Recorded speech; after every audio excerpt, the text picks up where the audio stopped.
Salut tout le monde. Konbanwa. Alors ce soir, ce que je vous propose, c'est de terminer notre conte. On était donc sur Oya Yubi Hime, un petit conte européen, occidental, mais ici en japonais. C'est vraiment, je pense, le conte le plus facile qu'on ait jamais lu. Donc il est niveau grand débutant. Il y a beaucoup de mots vraiment très basiques en termes de vocabulaire. Donc vous allez pouvoir vous y retrouver si vous êtes débutant en japonais.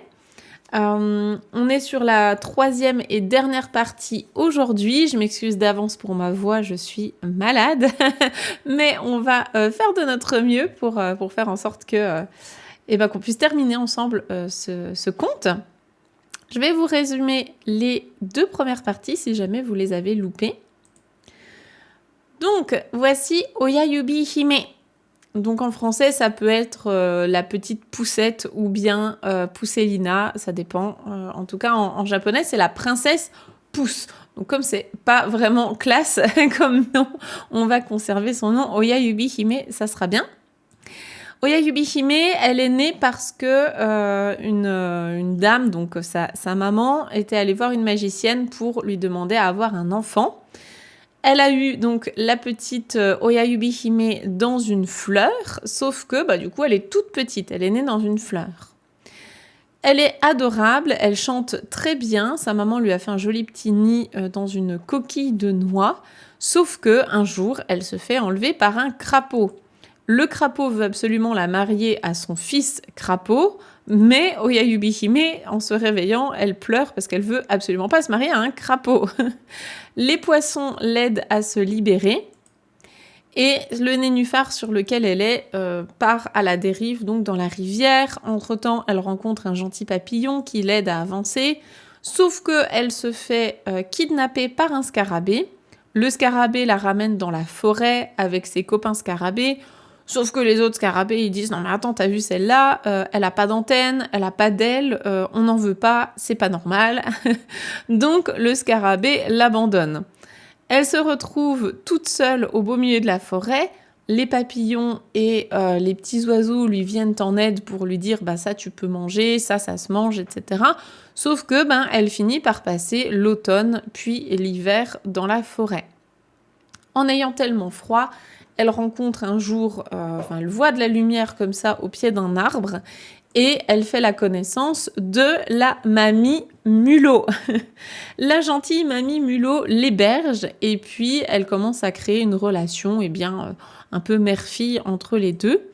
Tout se passe bien, il y a monsieur Taupe, le voisin, qui vient passer du bon temps, qui vient sympathiser.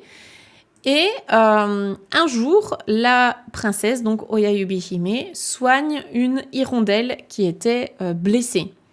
Elle la soigne, elle prend soin d'elle, jusqu'au jour où l'hirondelle prend son envol parce qu'elle est guérie. L'hirondelle lui propose de venir avec elle. « Est-ce que tu veux t'envoler avec moi ? On va partir ensemble. » Sauf que Oya Yubi Hime, elle est fidèle à la mamie Mulot et elle refuse. Sauf que le retour du voisin, la taupe, fait que le voisin la demande en mariage, donc directement à la mamie Mulot, et la mamie Mulot dit « Ok, je pense que c'est un très bon parti et je pense que vous serez super heureux les deux ensemble, sauf que personne n'a jamais demandé son avis à la principale intéressée. » Et donc, on s'en était arrêté là. La mamie Mulot venait de dire oui, d'accepter la demande en mariage sans le consentement de Oya Yubi Hime. Et donc, on s'était arrêté là. Et la pauvre, qu'est-ce qui va se passer pour elle, à votre avis? Donc, si vous êtes prêts, on va pouvoir enchaîner avec la prochaine page. Donc, ce que je vous propose, comme à chaque fois, c'est que vous lisiez ensemble avec moi, à voix haute si possible, pour vous habituer à lire en japonais. Et ensuite, on va repérer ensemble les mots que vous connaissez, les mots-clés de vocabulaire, jusqu'à ce qu'on puisse, ensemble traduire les phrases. Donc, on va tout traduire ensemble, on va tout expliquer. Et j'en profite pour souhaiter la bienvenue à ceux qui nous rejoignent. Et merci beaucoup, merci Shelby pour ton Prime. C'est adorable, merci de soutenir la chaîne. Arigatou gozaimasu. Merci beaucoup. Alors, c'est parti. C'est parti, effectivement, on va faire de notre mieux. Je crois que c'est une période où on est un petit peu tous malades. J'espère que ça va pour vous. Moi, j'ai assez mal à la gorge, donc je vais faire mon possible. Alors, pardon, on retrouve ici Oyayubi Hime, qui n'a pas l'air, effectivement, très heureuse, pas très épanouie de sa situation. On va donc lire la première phrase, qui est assez courte ici. C'est « Mogura ». Vous vous rappelez de ce mot ? Mogura, on l'avait vu dans la deuxième partie. Mogura wa ohisama ga kirai desu. Alors la construction de la phrase en elle-même est extrêmement simple. C'est quelque chose qu'on apprend à dire très tôt dans la formation Objectif Japon, c'est aimer ou bien détester quelque chose. Donc la construction de la phrase est vraiment très simple. Vous avez un thème, donc le thème de la phrase ici c'est Mogura. On va voir si vous en rappelez. On a à la fin kirai desu. Kirai, donc kirai c'est quelque chose qu'on déteste. On l'utilise avec la particule ga. Et donc ce qu'on déteste, c'est ce que vous avez juste devant le ga. La particule ga, elle vient introduire ce qu'on déteste. Mogura, effectivement, c'est la taupe. Donc c'est le voisin, la taupe. Donc la taupe, elle déteste. Et qu'est-ce qu'elle déteste à votre avis ? Ohisama. Alors là, c'est très mignon, c'est assez poétique comme manière de le dire. C'est parce qu'on est dans un conte pour enfants. Hi, c'est l'un des kanji vraiment les plus simples, les plus basiques et les plus importants en japonais. On le retrouve tout le temps, partout. Hi, effectivement, c'est le jour ou bien ici le soleil. Donc c'est une manière assez mignonne de parler du soleil puisque on a un o honorifique et on a le suffixe sama. Donc le suffixe sama, vous savez, c'est le même que dans kami-sama pour les dieux. C'est le suffixe vraiment vénérable, extrêmement vénérable. On a beaucoup de respect pour lui. Donc là, on parle du soleil, donc le grand soleil. Et effectivement, la taupe, elle déteste le soleil. Bah oui, une taupe, ça vit sous terre, donc forcément, elle aime pas trop le soleil. Donc la taupe déteste le soleil. Ici, on a des guillemets, en tout cas des petits crochets qui représentent des guillemets en français pour des paroles. Ici, ce sont les paroles de Oyayubi Hime, justement, la pauvre, qui est vraiment mal en point. Donc là, qu'est-ce qu'elle dit ? Elle dit « Kekkon shitara tsuchi no naka de kurasu no ne. Mou ohana ya soyokaze ni aenai n da wa. » Donc là, on a deux phrases. On a des structures grammaticales qui sont un petit peu plus JLPT 4 pour le coup, donc c'est intéressant pour les élèves un peu plus avancés. On a quand même du vocabulaire qui est assez simple niveau débutant, donc il y en a un petit peu pour tout le monde. Alors déjà au tout début, on a un verbe. Est-ce que quelqu'un le connaît ? Kekkon shitara. Kekkon shitara. Et on a une forme grammaticale. Là, on est sur de la fin de JLPT 5, début de N4. Ça, cette forme-là. Effectivement, c'est ça, c'est le verbe kekkon suru, kekkon shimasu, se marier. Kekkon, c'est le mariage. Suru, shimasu, c'est le verbe faire. Donc en japonais, kekkon suru, c'est se marier. Et bien vu, effectivement, c'est une forme conditionnelle. Donc en japonais, il y a plusieurs types de conditionnels. Je ne vais pas m'étendre sur tout ça. Vous avez toutes les informations là-dessus dans Objectif Japon et dans Objectif JLPT 4. On voit ça en long, en large, en travers. Ici, c'est donc si je me marie, ou bien après m'être mariée avec la taupe, eh bien, tsuchi no naka. Là, on a deux kanji. Les deux kanji sont très simples. En tout cas, ce sont des kanji de niveau débutant. Tsuchi, c'est le même kanji que dans le jour de la semaine, le samedi. Et le samedi, doyobi, le do de doyobi, quand il est tout seul, il se prononce tsuchi. Ça représente le sol, la terre. No, c'est la particule ici d'appartenance. Et naka, naka, c'est l'intérieur. Donc à l'intérieur de la terre, dans le sol en fait. De, c'est pour la particule de lieu dans lequel elle va faire l'action de kurasu. Kurasu, on l'a déjà vu, c'est kurashimasu, passer sa vie. Donc si je me marie, ou bien après m'être mariée avec lui, eh bien je vais devoir vivre, je vais vivre dans la terre, à l'intérieur de la terre. Le no, c'est pour insister sur ses propos, et le ne, c'est pour ne, n'est-ce pas? Elle se parle un peu à elle-même. Elle se dit, ah oui, c'est vrai que du coup, comme il aime pas le soleil, après m'être mariée avec lui, ou si je me marie avec lui, je vais devoir vivre dans la terre. N'est-ce pas? Mou ohana ya soyokaze ni aenai n da wa.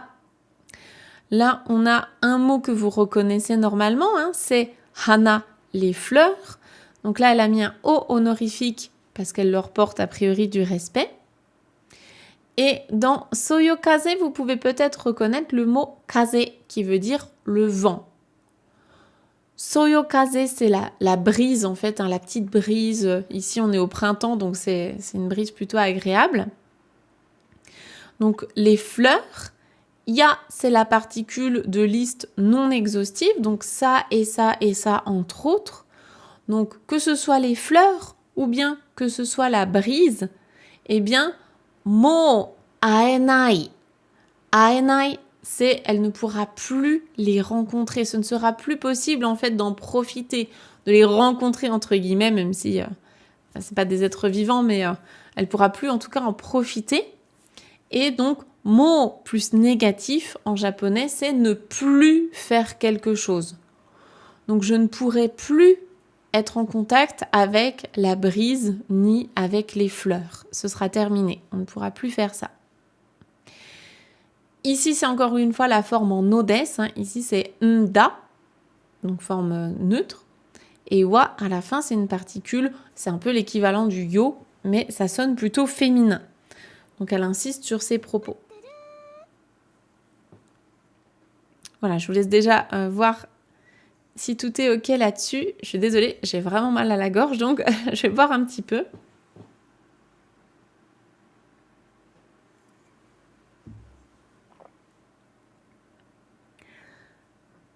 Vous me direz si jamais il y a des questions, s'il y a quelque chose qui n'est pas clair.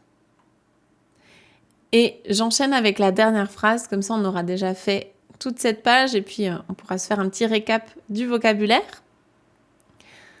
Oyayubi hime wa hanabira o daite naki dashimashita. Donc Oyayubi hime wa, ici c'est donc le thème, c'est elle, la princesse. Donc en ce qui la concerne, hanabira, hana les fleurs, hanabira ce sont les pétales de fleurs. Hanabira o daite, c'est ce que vous voyez sur l'image. Le verbe c'est daku, dakimasu qui veut dire serrer dans ses bras, prendre dans les mains ou dans les bras.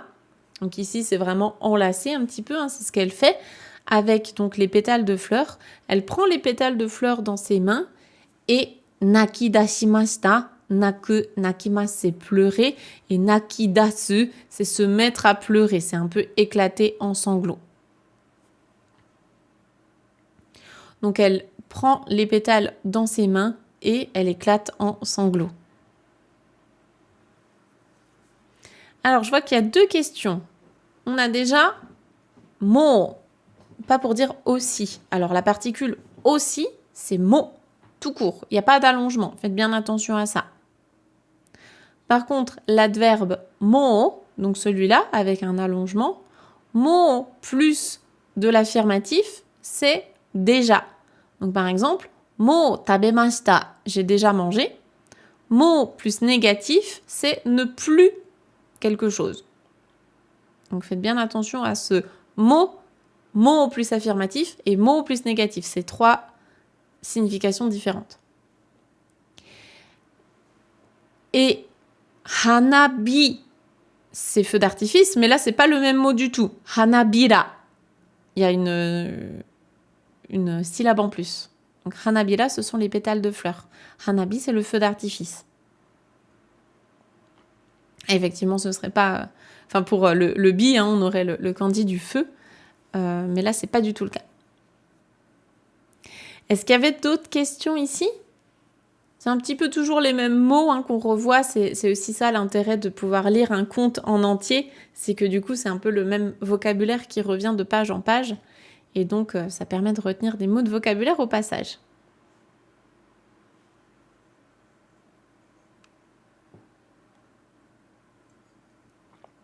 Est-ce que tout est clair? Daijoubu desu ka? Est-ce que c'est OK? Je suis désolée, hein, du coup, je m'étends un tout petit peu moins en explication. J'essaie d'économiser ma voix. Surtout que demain, j'ai une masterclass à animer, donc il faut absolument que je garde de la voix. Oui, daijoubu desu. Et ja, yokatta. Bon, bah super. Merci.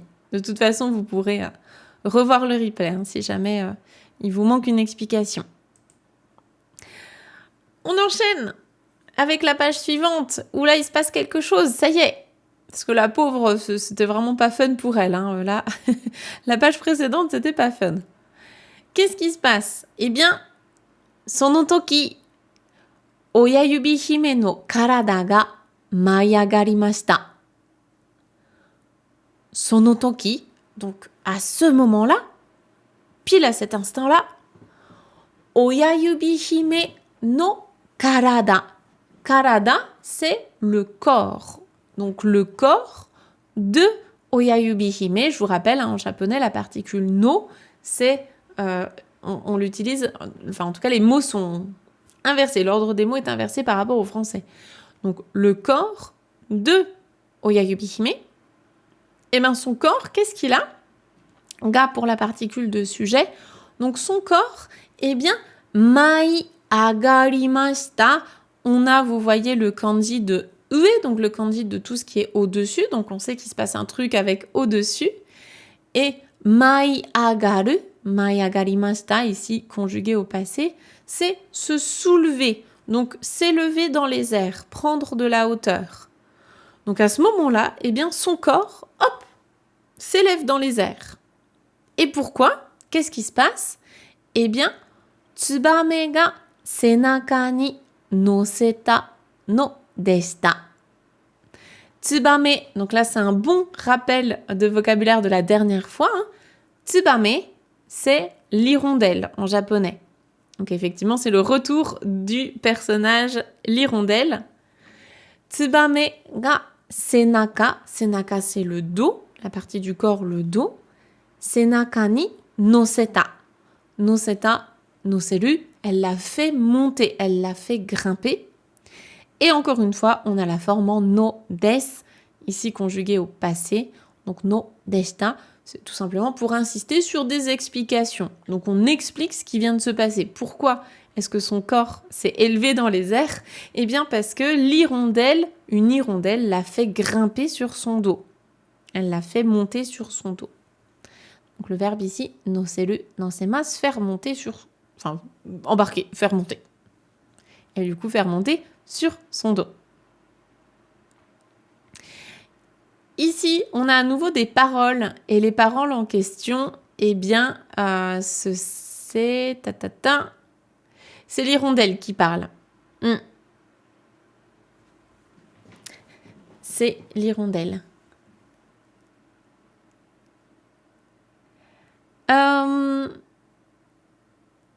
Oui, alors faire monter, effectivement, ni, en fait, tu l'utilises pour les endroits précis où tu fais quelque chose. Donc là, faire monter sur le dos.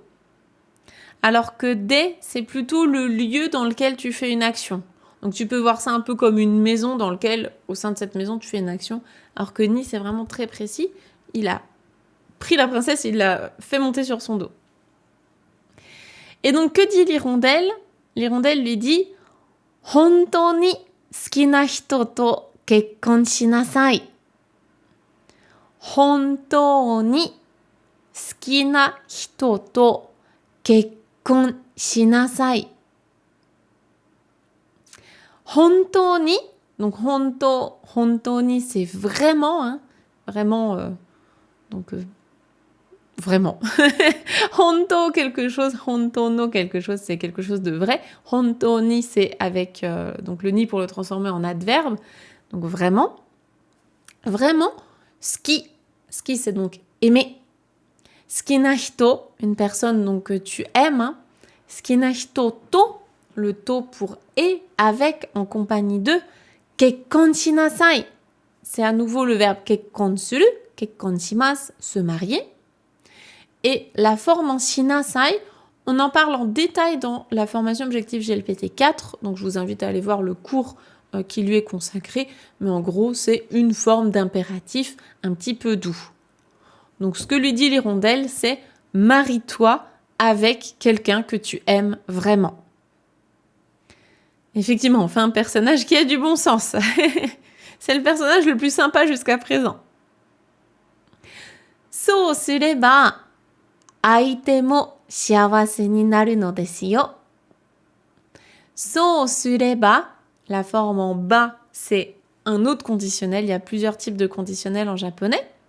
Donc là, pareil, je vous invite à aller voir le cours sur bas. On a un gros cours sur le conditionnel en bas dans la formation objectif GLPT 4. So sureba, donc si tu fais ça, en faisant cela, si tu fais ça, eh bien, aite mo. Aite, dans ce sens-là, c'est ton compagnon, la personne avec qui tu vas te marier. Donc lui aussi, ton compagnon aussi, shiawase ni naru, il deviendra heureux, il sera heureux. No desu yo, encore une fois, c'est pour insister sur ses propos. Donc, marie-toi avec quelqu'un que tu aimes vraiment. Si tu fais ça, lui aussi sera heureux. Voilà, là en termes de grammaire, on a pas mal de révisions du N4, donc c'est bien si vous êtes à ce niveau-là. Si vous n'y êtes pas encore, il n'y a aucun souci, vous piochez dans le vocabulaire qui vous paraît pertinent pour votre niveau.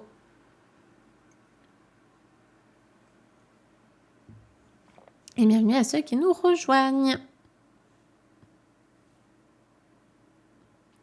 Donc pareil, je vous laisserai aller revoir. Je crois que j'ai à peu près tout expliqué. J'économise un tout petit peu ma voix. Je vous laisserai user et abuser du replay s'il y a besoin. Et on passe à la suite. Si jamais il y a une question dans le chat, n'hésitez pas non plus. Hein, je vous répondrai. Mais sinon, je vais faire un tout petit peu plus vite que d'habitude. On est dans l'économie ce soir, exactement. Dans l'économie de voix, dans l'économie d'énergie. Merci beaucoup. C'est gentil. それはいつか助けたあのツバメでした。Donc, それは、それ, en japonais, c'est donc kore, sore, are, hein, quand on montre des objets du doigt, sore, c'est près de toi, à qui je m'adresse. Mais comme ça, quand c'est comme ça dans une histoire, sore, ça fait aussi référence à ce dont on a parlé juste avant. Donc, en gros, ici, c'est de quoi on parle, l'hirondelle dont on a parlé juste avant, la personne qui vient de parler, le personnage qui vient de parler, sore wa itsuka, un jour, tasketa, taskeru c'est secourir, venir en aide, ici c'est au passé, tasketa, ano tsubame deshita. Tsubame, c'est donc l'hirondelle, hein. Eh bien, c'était donc ça, la personne qui parle, eh bien, c'est l'hirondelle, effectivement, qu'elle a sauvé Itsuka un jour. Qu'elle a sauvé un jour. Itsuka, ça peut être un jour dans le passé ou dans le futur. C'est un beau jour. Donc, c'était l'hirondelle qu'elle avait sauvée. Ici, on a la princesse qui parle. On voit les petits crochets pour signifier ses paroles. Et elle dit « Watashi, hana ga ippai saiteiru tokoro ga suki. Tsubame-san, tsurete itte kudasai ne. » Donc, watashi, moi, hana ga ippai. Hana, c'est toujours les fleurs. Ippai, c'est plein, beaucoup. Saiteiru, c'est le verbe saku, sakimasu qui veut dire fleurir. Saiteiru, donc, qui sont en train de fleurir, hein, c'est un état, donc l'état où elles sont fleuries. Tokoro, un endroit, un lieu. Donc, les lieux, les endroits dans lesquels il y a beaucoup de fleurs fleuries, des fleurs qui ont éclos, hein. Ga suki, et donc j'aime ça. C'est la même construction de phrase que tout à l'heure. On avait donc quelque chose ga kirai desu, je déteste, Et bien là, on a quelque chose ga ski des, donc j'aime quelque chose.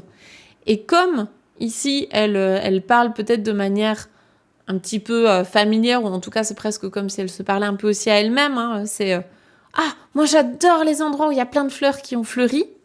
Ben, elle est pas obligée en fait de mettre le des. Donc c'est plus familier. Hein. S'il n'y a pas le des, c'est une phrase qui est plutôt familière. Si elle voulait rester polie, elle aurait dû dire ski des. J'aime les endroits où il y a plein de fleurs qui fleurissent, qui ont éclos. Tsubame-san. Donc là, elle l'appelle Monsieur Hirondelle. Monsieur Hirondelle, tsurete itte kudasai ne. Emmenez-moi-y. C'est ça, je pense en français. Emmenez-y moi. En tout cas, emmenez-moi là-bas, s'il vous plaît. Donc, tsurete iku, c'est prendre quelqu'un et partir avec. C'est emmener quelqu'un quelque part. Et donc ici, c'est la forme en te kudasai. Faites ça, s'il vous plaît. Ne, n'est-ce pas? Hein, c'est pour adoucir un petit peu son ordre. Donc, s'il vous plaît, Monsieur Hirondelle, emmenez-moi dans un endroit comme ça. Et donc, l'hirondelle, bah, elle est sympa. Et Tsubame wa unazuku to aozora takaku nobotte ikimasu. Donc, l'hirondelle, qu'est-ce qu'elle fait? Unazuku, elle... Alors, je ne sais pas si une hirondelle peut faire ça, mais en tout cas, unazuku, c'est faire oui de la tête, c'est acquiescer comme ça. Donc, elle acquiesce. Ok. Okarimashita. Elle acquiesce. Et en faisant ça, eh bien, aozora. Ici, vous avez deux mots. Je pense que vous connaissez peut-être séparément. On a aoi, ao, la couleur bleue. Et sora, le ciel. Quand on les met les deux ensemble, ça fait aozora. Pensez bien qu'il y a des petites antennes qui viennent se rajouter. Aozora, c'est donc le ciel bleu. Takaku, ça vient de l'adjectif takai qui veut dire élevé. Takaku, c'est donc l'adverbe, hein, haut dans le ciel bleu. Nobotte ikimasu, elle s'envole, elle part, elle monte très haut dans le ciel. Elle monte très haut dans le ciel. Donc, elle approuve, ok, et elle monte très très haut dans le ciel. Donc là, il y a un peu d'action et surtout, enfin des trucs qui sont plutôt en la faveur de la princesse pour une fois. Depuis le début de l'histoire, il serait temps.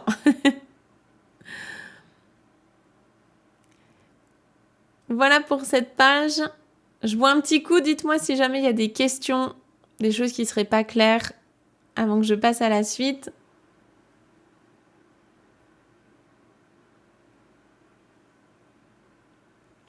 Si jamais peut-être que je suis allée trop vite sur quelque chose. Je réfléchis à ce que j'aurais pu louper. Pourquoi des tenten? Ben, t'as souvent des mots comme ça où quand tu les combines les deux ensemble, ça prend des tenten. Il y a une explication linguistique derrière tout ça, mais c'est quelque chose qui est vraiment très commun en japonais. T'en verras plein. C'est pour ça, par exemple, c'est la même explication que pour origami, par exemple. Ça, c'est un mot que tu connais, je pense, hein, de l'origami. Kami, tout court, c'est le papier, mais il se transforme en gami quand il est comme ça combiné avec un autre mot. Je crois qu'on a une vidéo YouTube qui sort là-dessus. J'ai pas le calendrier éditorial en tête, mais je sais qu'on a tourné une vidéo là-dessus. Je sais pas si elle est déjà sortie ou pas. Je vous laisserai aller checker, c'est sur la chaîne principale.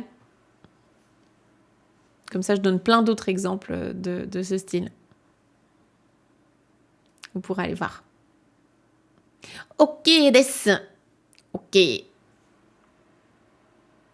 Bon, bah, s'il n'y a pas d'autres questions, effectivement, on enchaîne. Ça va être très rapide ce soir, je pense. En plus, le texte n'est pas très compliqué, donc je vous avoue que ça va être assez express. Alors, donc il monte très très haut dans le ciel. Et ici, on a des paroles. C'est la princesse qui parle et elle dit « Nonezumi no oba-san, imamade arigato » Nonezumi, vous vous rappelez, ça c'était un mot qu'on avait vu donc dans la partie 2. Nezumi tout court, c'est la souris. Nonezumi, c'est le rat des champs ou bien le mulot. Moi, je trouvais ça un peu plus mignon de dire le mulot. Donc, Nonezumi no Oba-san, donc mamie mulot. Moi, j'aime bien l'appeler comme ça, je trouve que c'est rigolo.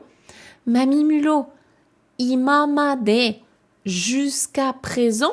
Ima, c'est maintenant. Made, c'est jusqu'à. Donc, imamade, jusqu'à présent. Arigato, merci. Je pense qu'en français, on dirait merci pour tout. Merci pour tout ce que vous avez fait jusqu'à présent. Donc, mamie mulot, merci pour tout. Elle est quand même reconnaissante parce que la mamie mulot, mine de rien, elle s'est bien occupée d'elle. Elles ont passé l'hiver ensemble. Mori o koe, mura o koe, soshite umi no ue o tsubame wa gun gun tonde ikimasu. Alors là, on a plein de mots de vocabulaire qui sont super, vraiment, pour les débutants. C'est plein de choses qu'on voit en plus dans la leçon 2 d'Objectif Japon, donc c'est vraiment dès le début.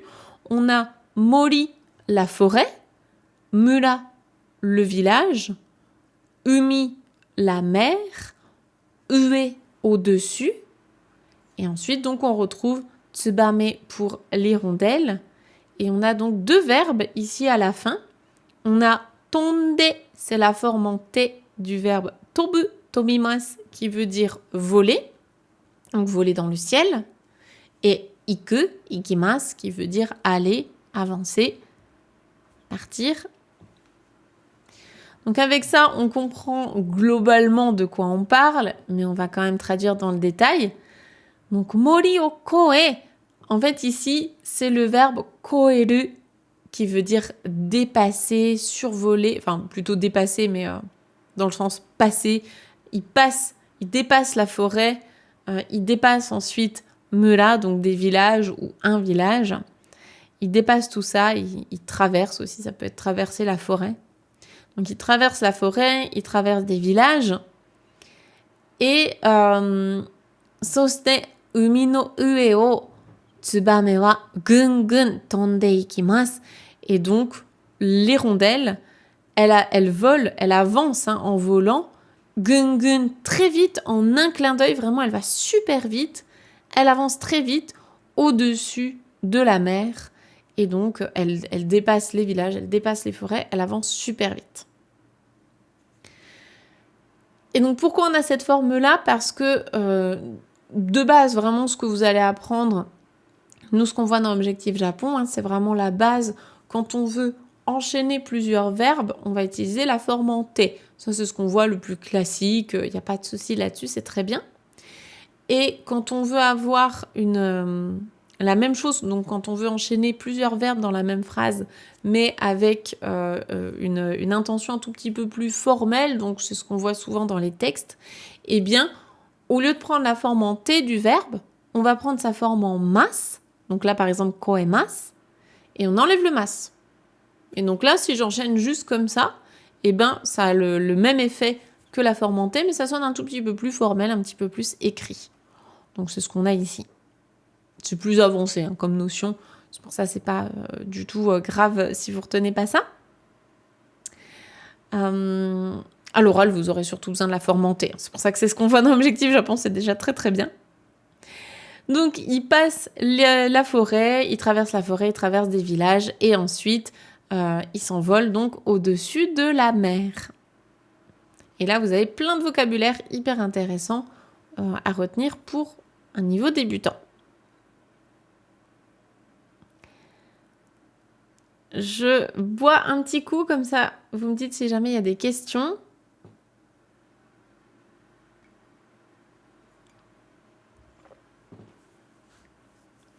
Moi, j'ai vraiment la gorge en feu. J'espère que ça ira mieux demain, parce que j'en ai besoin demain, j'en ai besoin après-demain. J'ai malheureusement, je suis très contente, mais j'ai des choses à faire demain et après-demain où j'ai besoin de ma voix. J'espère que ça reviendra. C'est pour ça. M'en voulez pas si c'est un petit peu plus court ce soir. Il faut aussi que je l'économise. Je suis déjà contente d'avoir suffisamment de voix pour au moins pouvoir faire cette troisième et dernière partie avec vous. J'avais pas envie de la décaler. Ça aurait été dommage. De toute façon, il nous reste, je crois, 3 pages à faire. Et vous voyez, les pages, en plus, elles sont assez courtes, là, dans ce conte. Des fois, on a beaucoup plus de texte. Là, c'est quand même assez court. Donc, ça va effectivement se terminer tôt, je pense, ce soir. Vous aurez un petit peu plus de temps, soit pour réviser votre japonais, soit pour souffler un coup. Et il y a moins de questions, exactement. Mine de rien, c'est un mal pour un bien, c'est que c'est un texte qui est court, qui est plus facile, et on a déjà expliqué quasiment tout le vocabulaire dans la première partie, donc ça m'économise pas mal. Allez, on enchaîne avec la page suivante, et oh là là, que se passe-t-il ? Incroyable. Que se passe-t-il ? Eh bien, hoho ni. Quand on a mal à la gorge, le H, il sort dur. Hein. Hoho ni ataru kaze ga atataku narimashita. Hoho, ici, dans ce sens-là, ce sont les joues. Hoho ni ataru kaze. Kaze, c'est le vent. Et non pas le kaze que j'ai probablement attrapé, le rhume. Kaze ga... donc, hoho ni ataru kaze. Ici, c'est le mot vent qui est qualifié par hoho ni ataru. Ataru, il peut avoir plein de sens. Le sens principal, c'est vraiment dans le sens frapper, toucher, atteindre sa cible. Donc là, le vent, en fait, qui frappe ou qui balaye ou qui souffle sur les joues. Vous pouvez le traduire comme vous voulez, hein, mais comme ils sont dans les airs à voler très très vite, bah, du coup, elle a le vent qui la frappe un petit peu au visage. Mais ce vent, eh bien, il est atatakaku narimashita. Vous voyez la forme en kunaru, kunarimasu, donc devenir quelque chose. Et ce vent, il devient atatakai. Atatakai. On a pris donc l'adjectif atatakai qui veut dire chaud. C'est un chaud qui est agréable. Et il est devenu chaud. Ça veut dire qu'avant, il était froid, probablement. Donc, le vent qui lui frappe sur les joues, eh bien, il devient chaud. Il est devenu effectivement agréable. Minami ni aru hana no kuni e tsuita no desu. Minami, on va réviser les 4 directions en japonais. Minami, c'est laquelle des 4 ? Est-ce que c'est le nord, le sud, l'est, l'ouest ? Yes, bien joué. Effectivement, Minami, c'est le sud. On se fait les autres vite fait pour réviser. Le nord, c'est Kita.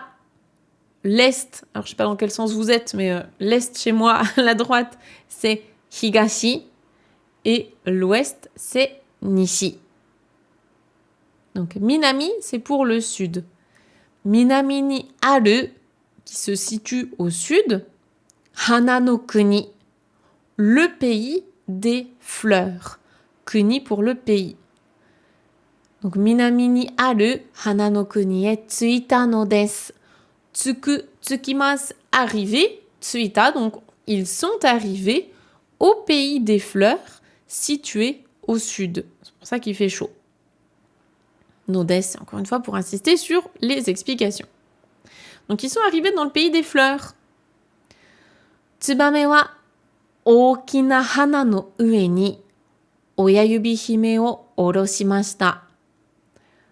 L'hirondelle, qu'est-ce qu'elle a fait ? Elle a, donc on va chercher le verbe à la toute fin, elle a oroshimashita, orosu, oroshimasu. Elle a fait descendre, elle a déposé. L'hirondelle a fait descendre oyayubi hime, c'est le COD. Et où est-ce qu'elle l'a fait descendre ? Où est-ce qu'elle l'a déposé ? Hana no ue ni, sur une fleur. Et cette fleur, elle est qualifiée de okina, donc de grande. Encore une fois, on a une vidéo YouTube qui vous présente la différence entre oki et okina. Je vous laisserai aller la consulter sur la chaîne principale. Donc l'hirondelle a déposé oyayubi hime sur une grosse fleur. soko ni wa, et donc à cet endroit-là, Yosei no oji-sama. Waouh! Yosei no oji-sama ga imashita. Effectivement, vous l'avez vu, le beau gosse, il est kakkoi. Il est stylé, il est ikemen, il est là, il est beau gosse, donc c'est oji-sama, le prince. Et c'est pas le prince de n'importe qui, puisque c'est le Yosei no oji-sama. Yosei, ce sont les fées. Donc c'est le prince des fées. Il y avait le prince des fées. Donc sur cette grande fleur, effectivement, on voit ici, ils sont tous les deux debout sur une grande fleur. Sur cette grande fleur, il y avait donc le prince des fées. Et je vous rappelle que iru, imas, le verbe iru, imas ne s'applique que pour les êtres vivants qui ont la capacité de se mouvoir par eux-mêmes. Donc en fait, c'est les animaux, humains inclus. Pour les plantes, ça ne fonctionne pas. Pour les objets, ça ne fonctionne pas. Ce serait arimas. Alors, il n'a pas d'ailes. Après, peut-être que le prince des fées, il a des ailes rétractables. On ne sait pas. On ne connaît pas encore. C'est vrai que les autres fées, elles ont des petites ailes. Mais peut-être que lui aussi, il a des ailes rétractables.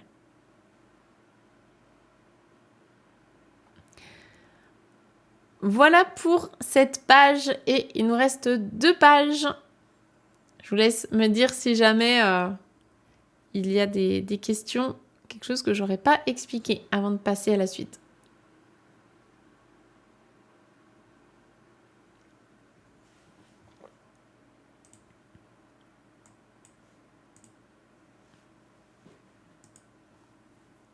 Ou bien si tout va bien.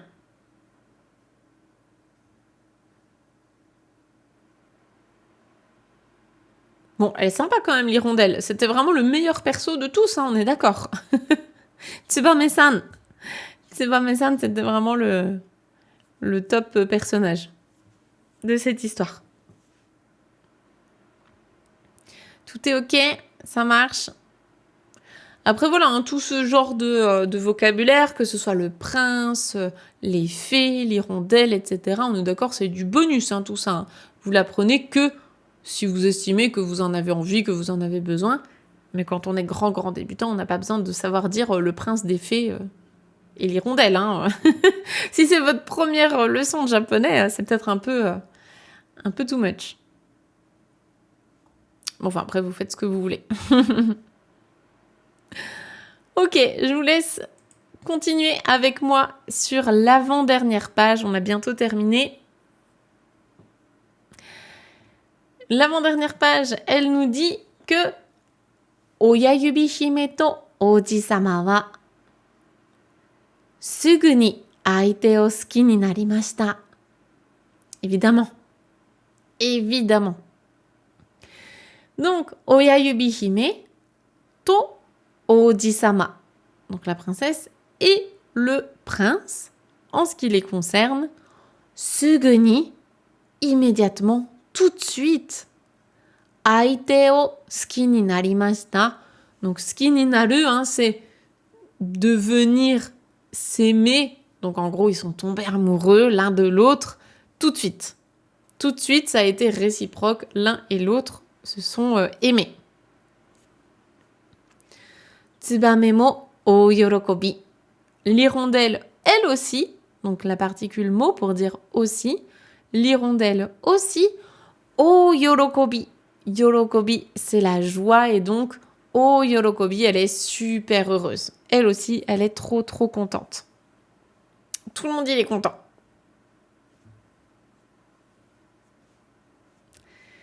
Soshite, Oyayubi hime ga kekkon suru koto o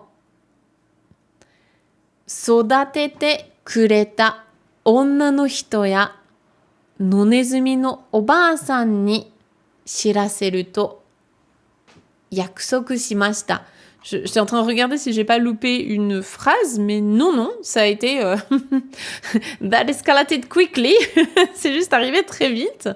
Donc non, ils se sont aimés. L'hirondelle, elle est contente. Et donc ensuite, soshite.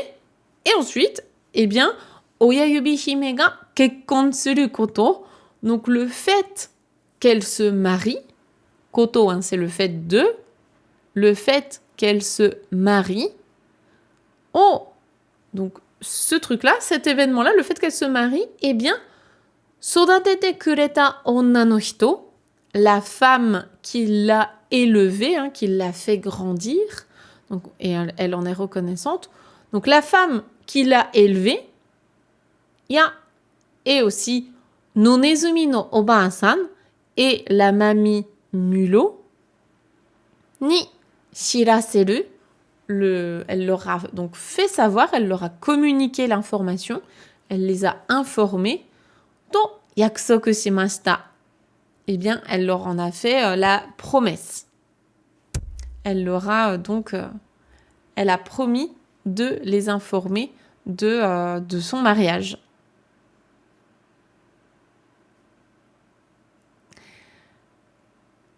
Elle a donc promis d'informer la mamie mulot et la maman, la dame qui l'a élevée.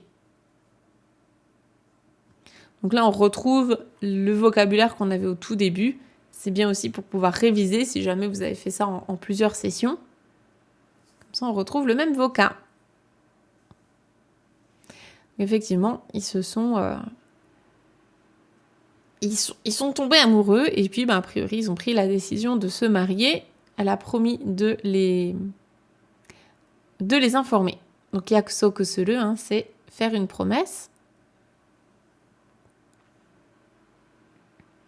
Et puis, écoutez, je pense qu'on va pouvoir passer à la fin. Vous avez compris que c'est un happy end.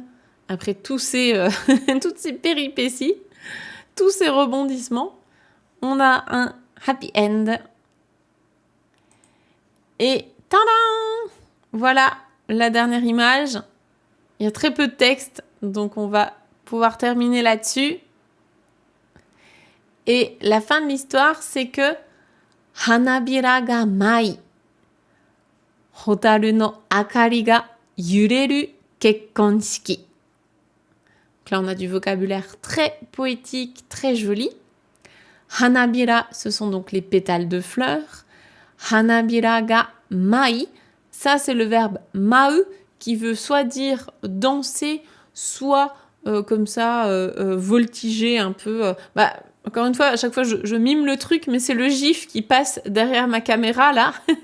C'est vraiment les pétales de fleurs qui font comme ça.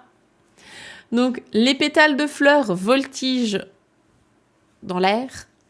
Et hotaru, ce sont les lucioles. Hotaru no akari, donc la lueur des lucioles, la lumière des lucioles, la clarté des lucioles. Ga yureru, yureru, c'est comme ça, frémir, trembler. Kekkon shiki. Kekkon, c'est le mariage. Et quand vous avez shiki, derrière, c'est la cérémonie. Donc, kekkon shiki, c'est la cérémonie du mariage. C'est une cérémonie de mariage avec donc des lumières de lucioles qui frémissent et des pétales de fleurs qui voltigent. Oyayubi hime to oji-sama no egao wa shiawase ni kagayaite imasu. Point. Donc, le egao, le visage souriant du prince et de la princesse, eh bien, shiawase ni kagayaite imasu, ils sont resplendissants, ils rayonnent, hein, kagayaku, c'est un verbe qu'on voit souvent dans les contes, c'est comme ça rayonner, scintiller, briller de joie, du coup, ils rayonnent de joie. Leur visage rayonne de joie, de bonheur. Et voilà. C'est très beau. Omedetou gozaimasu, félicitations. La pauvre, après tout ce qu'elle a vécu comme rebondissement, elle méritait bien ça, je crois. Voilà pour cette histoire. J'espère qu'elle vous a plu.